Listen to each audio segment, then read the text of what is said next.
I'm Dr. Sudhnya N. Kulkarni, Associate Professor of Philosophy, Janki Devi Memorial College, University of Delhi. We're now going to be talking about another aspect regarding animals, that's their rights, the rights view, under the syllabus Applied Ethics of BAPY 101.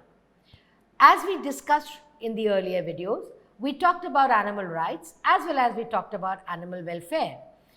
And we saw that there are theories that have been put forward for both animal rights as well as animal welfare. Now today in this video, we are basically going to be focusing on what are animal rights. Do they have rights? What kind of rights do they have? Are they similar in nature to the kind of rights that we humans have?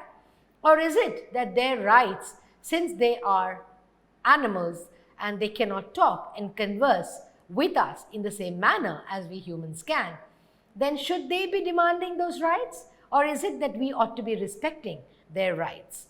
And that is what we're going to be discussing in this video now. Animal rights. As we saw in the earlier video lecture, that animal rights are those rights that allow the animals to exist as they would wish to on the planet without being constantly exploited, threatened by us humans. In other words, humans should not interfere with animals and should not regard them as inanimate objects that are meant to serve the ends of humans. The animal rights movement strives to make the public aware of the fact that animals are sensitive, emotional, as well as intelligent beings who too deserve to live with dignity and respect. Animal rights come into direct opposition with animal exploitation. And what does that include? Well, it includes animals that are used by humans for a variety of reasons, be it for food, be it for experiments, or even as pets. Animal rights can be violated when it comes to human destruction of animal habitats.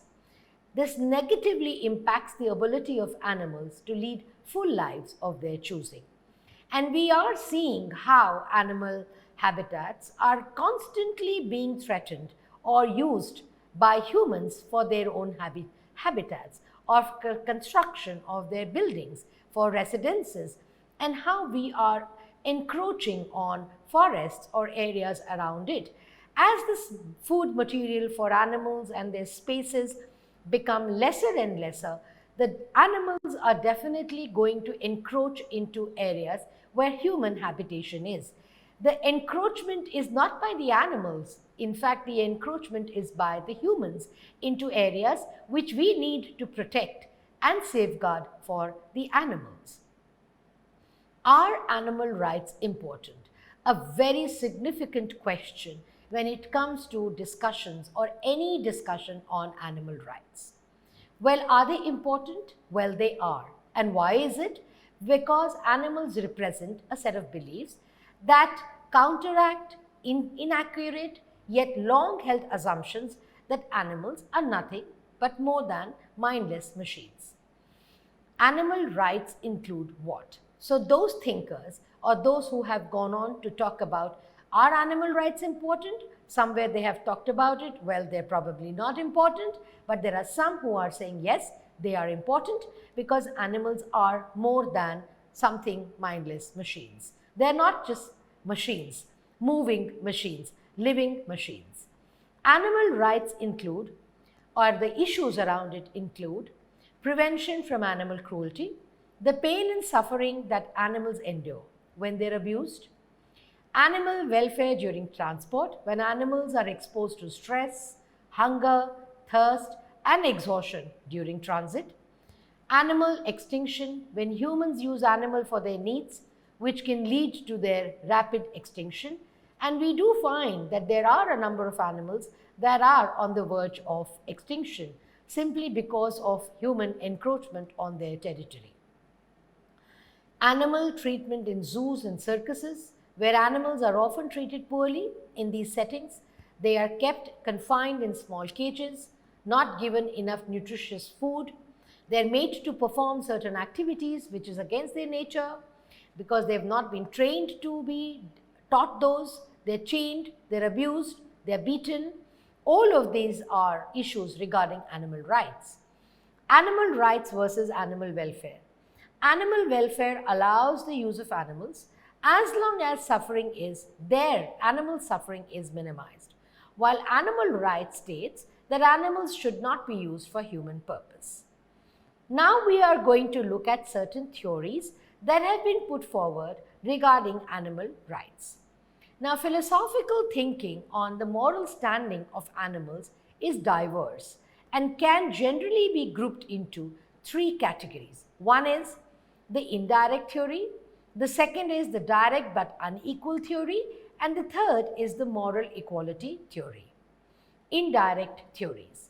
As per the indirect theories, animals do not warrant any discussion, meaning, according to the upholders of this theory, their animals are not to be given or discussed regarding their rights because of their relation with humans. And under these indirect theories, we will be considering certain and various religious theories and how these religious theories have gone on to give their own perspectives regarding animal rights, right from the time of leading philosophers like Aristotle, Thomas Aquinas, Descartes, Kant, Peter Carather, and among other religious theorists. Philosophers have believed that animals are sentient beings, like humans, and even plants are to some extent sentient. But what have they done? Well, they have classified these different species as per their capacity to be conscious and as per their capacity to experience sentience. Philosophers have accordingly placed humans on the highest plane, followed by animals and plants. Aristotle, in his famous work, Politics, referred to a hierarchical pattern. And under this hierarchical pattern, which was based on natural capacities of plants, animals, and humans, of course, he found that humans are higher.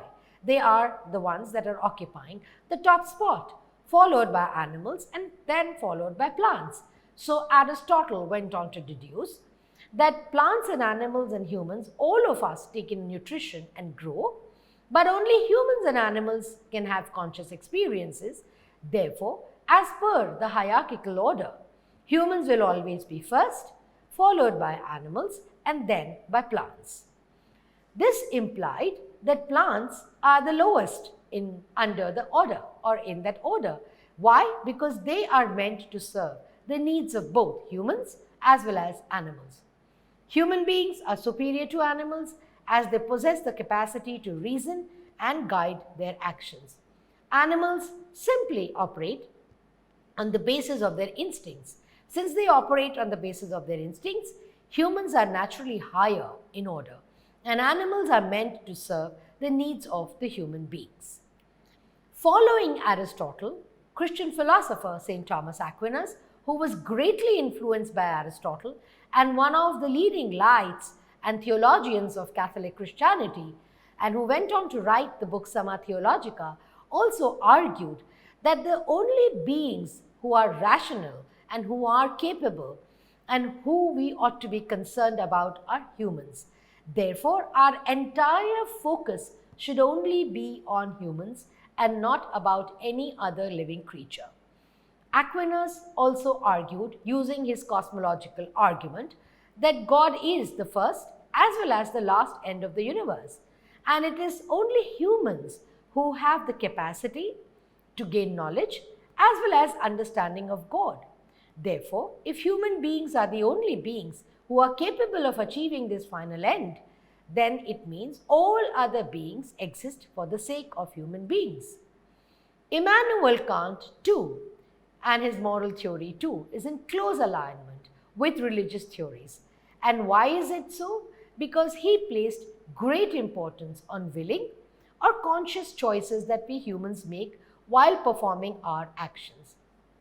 Kant further reiterated that humans can consciously go on to choose their actions and are therefore responsible for those choices. This ability to make a conscious choice is because we humans are by nature rational creatures. Rational meaning our capacity to reason, our capacity to understand, a capacity to think and make reasoned arguments, choices based on those arguments. According to Kant, the only thing with any intrinsic value is a good will. Since animals have no wills at all, they cannot have good wills. Therefore, they do not have any intrinsic value. While both animals and humans no doubt have desires that can compel them to action, but it's only the human beings who are capable of standing back from their desire and then decide which amongst them they're going to choose, and based on that choice, they're going to take the necessary action. This ability is manifested by our wills. And since animals lack this ability, they lack a will, therefore they are not autonomous or free in the same sense. Therefore, animals are lower to us, human beings. This ability is manifested, as stated earlier, in the human beings because of their will. Since animals have no such abilities, they are not autonomous in the same sense of the term as humans are. Therefore, they do not have any intrinsic value.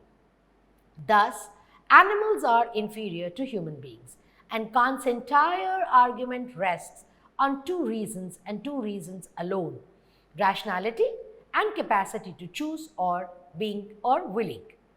One of the clearest and the most forceful denial of animal consciousness has been put forward by René Descartes, who went on to argue that animals are like automatons. That go on to act as if they're conscious, but their consciousness is not of the same kind that we humans have. Descartes preferred to explain animal behavior by relying on the simplest possible explanation. And what was that explanation? That animals have no inner awareness, as we humans have.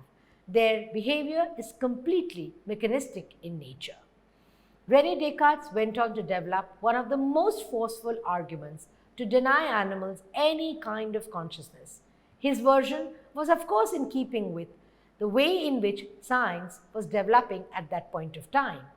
While Descartes was writing his own philosophy and developing his philosophy of dualism and cogito ergo sum, where he went on to differentiate between two very distinct substances, namely the physical body as well as mind, and where he used the concept of mind and I think therefore I am, and talked about cogito ergo sum as the foundational principle for his philosophy, and the manner in which the science was developing at that point of time, he thought that since the mind is what we humans possess, and it's since mind which makes us aware of what we are and makes us think, and the same kind of mind and capacity to think is not available with the animals, therefore, animals cannot be kept on the same plane or the same platform as us humans. Therefore, he developed one of the most forceful arguments to say that, well, animals do not possess the same kind of consciousness that we humans do.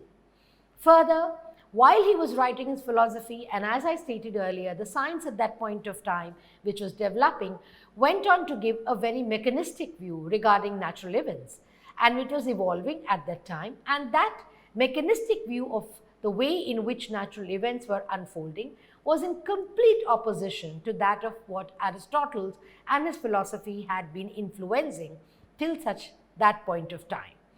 The mechanistic explanation of behavior does not apply to human beings, according to Descartes, and for two reasons. One, human beings are capable of complex and novel behavior, animals are not, and this behavior is not simply a result of a response to stimuli, but is instead the result because we can reason about the world as we perceive it, as we live in it, as we experience it.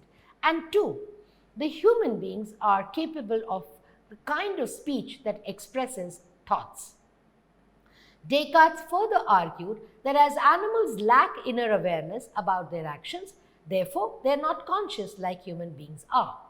Human beings' actions are not simply a response to stimuli, rather they are an evaluated response to situations. Therefore, humans are superior beings. Descartes' position on these matters was largely influenced by philosophy of mind as well as ontology, and that he was developing at that point of time. The next thinker who favors human hierarchy over animals is Peter Caruthers. Peter Carruthers went on to suggest that there is another reason to doubt that animals are conscious, and he begins by noting that not all human experiences are conscious experiences. Well, he gave the example of someone who's driving but does not notice the vehicle in front as he or she is occupied with some other thoughts. And he used this example to differentiate between conscious thoughts and non-conscious thoughts. And he went on to say that the difference between conscious and non-conscious experiences and that conscious experiences are available to higher order thoughts and non-conscious experiences are not, simply demonstrates that we have no reason to believe that animals have higher order thoughts. And since we have no reason to believe that they have higher order thoughts, therefore they are not conscious in the same sense as humans are. Both Immanuel Kant as well as Peter Carruthers have gone on to argue that there can be more extensive indirect duties towards animals. And what do these duties include? Well, these duties extend not simply to the duty to refrain from harming the property of others and the duty to not offend animal lovers, but we also have a duty to refrain from being cruel to them. Now, why is it that for Kant and Peter Carruthers we should not be cruel to animals? Because they say if being cruel to an animal will make us more likely to be cruel to other human beings, we ought not to be cruel to animals. If being grateful to animal will help us in being grateful to human beings, then we ought to be grateful to animals. So as you can see, somehow our relations and our actions and our behavior with animals have an impact on how we would be behaving with other human beings. Given this, both Immanuel Kant as well as Peter Carruthers have said that we must be loving and gentle and not be cruel with animals. Arguments against indirect theory. Two common arguments have been leveled against the indirect theories. The first argument looks at animal rights from the perspective of marginal cases. If being rational, autonomous, the capacity to be able to speak is what permits us to deny direct moral status to animals, then we can likewise deny that status to any human that is not rational or autonomous or does not have the capacity to speak. The second argument begins by looking at harming the animals or causing them pain as being cruel and not performing one's own duty, namely the kind of effect it's going to have on the individual. Some thinkers have argued against such an interpretation on the grounds that ill treatment of any animal is wrong in itself and not because of any violation of duty that we humans have towards ourselves or towards the animals. We now come to the next theory, and that is the direct theories. Those thinkers who have argued for these theories do so on two grounds. One, most animals are sentient creatures and therefore they have moral status.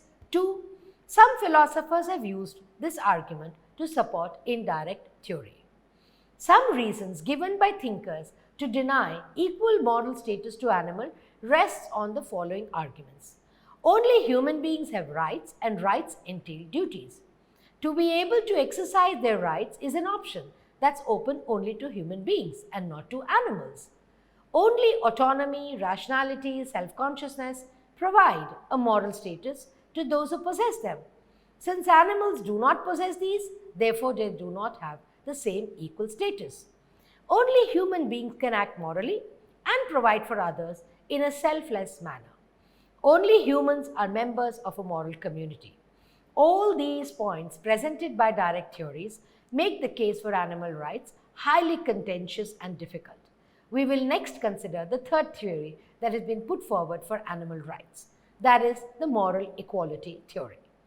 Peter Singer has been very influential in the debate concerning animals and ethics.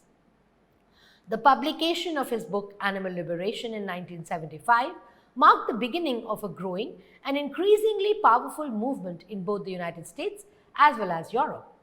Peter Singer has used the argument from morality that we cannot give unequal consideration to animals simply because they are lesser in status to human beings. The same arguments can also be used for human beings who are different and less equal. Singer has used the following arguments to support his moral theory for equal rights for animals. The argument is, the essence of equal principle is that we give equal weight in our deliberations to the interest of all those who are affected by our actions. Singer has gone on to defend his position by focusing on two arguments. The argument from marginal cases, which states that there must be some property which only human beings have and no other sentient being has. And two, there are some properties that humans too lack, which is the marginalized case. Any quality that humans have, animals also have it. Therefore, there is no way to claim that only humans deserve a moral status. The attempt to grant all and only human beings a full and equal moral status does not work according to Singer. We must either conclude that not all human beings are equal, or we must conclude that not only human beings are equal. The other argument that Singer has used is to refute the claim that all and only human beings deserve a full and equal moral status. Singer argues that if we were to rely on properties like autonomy, rationality, self-consciousness as the basis for determining moral status, then probably we would justify a kind of discrimination against certain human beings. Thus, Singer, through his moralistic approach, has argued for and in favor of animal rights. Tom Regan, another influential thinker and writer of the case for animal rights, has also argued that animals have rights in just the same way that human beings do. Regan believes that it is a mistake to claim that animals have an indirect moral status or an unequal status, and then to infer that animals cannot have any rights. Regan argues for his case by relying on the concept of inherent value. According to Regan, any being that is subject of a life, that is a being that has inherent value. A being that has inherent value is a being towards which we have to show respect. In order to show respect to such a being, we cannot use it simply as a means to our end. Therefore, each such being has to be treated as an end in itself. Regan concludes that we must radically alter the ways in which we treat animals. When we raise animals for food, regardless of how they are treated and how they are killed, we are using them as a means to our ends and not treating them as ends in themselves. Thus, we may not raise animals for food. Likewise, when we experiment on animals in order to advance human science, we are simply using them as means to our ends. Similar thoughts also apply to the use of animals in rodeos and hunting of animals. Now, what are the steps that are needed to create awareness about animal rights? In order to move in the direction of creating awareness about animal rights, persons will need to understand and accept that animals are thinking, feeling beings who are not put on this earth for humanity's use. Speciesism must fade away, along with outdated scientific and philosophical ideas that our animals are nothing more than mindless automatons. Patriarchal conceptions of manhood must be dismantled. Forward-thinking legislature should go about making precedents that pave the way for legal rights. The road is really long when it comes to advocating for animal rights, but countries across the world have made laws that guarantee some kind of protection to animals. Laws like AWA in the US, Prevention of Cruelty Act 1960 in India, and the Animal Welfare Act 2006 in the UK are all steps in the right direction. Hopefully, times ahead will usher in a positive change. Thank you.